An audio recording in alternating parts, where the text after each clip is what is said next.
Once you have a hosted feature layer in ArcGIS Online and all of your data fields defined, you'll now want to look into different settings, such as whether or not attachments are enabled or editing is enabled and how editing is enabled. So the first thing we'll do is ensure that attachments are enabled because when we're looking at wildfire hazard types for the mitigation and preparedness program, we want to ensure that field users can attach images to their features. So I am going to come down to this layers section and then click on my layer.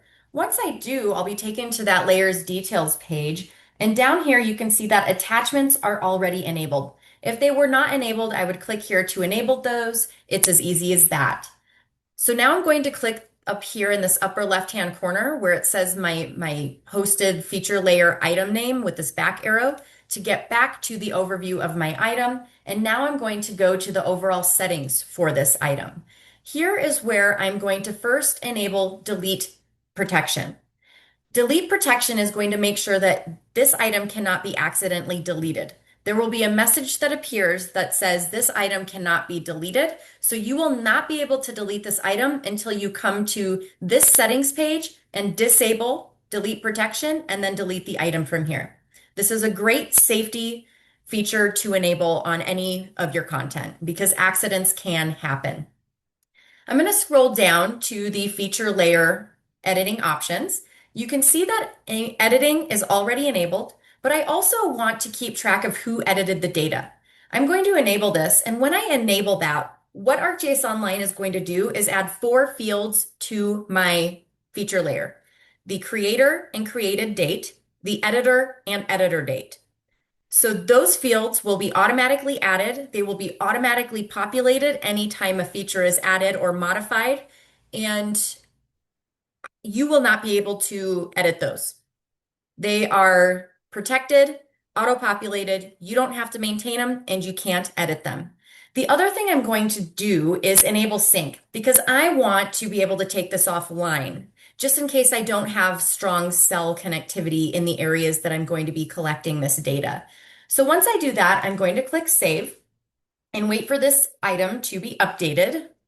Once those editing options are saved, I'm going to scroll down to Editing Capabilities.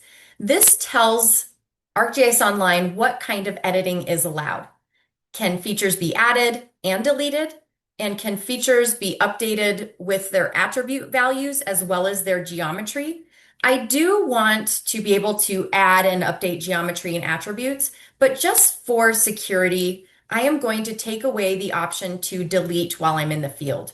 I am going to have a process in place where delete is overseen to make sure that any deletions are truly items that need to be deleted.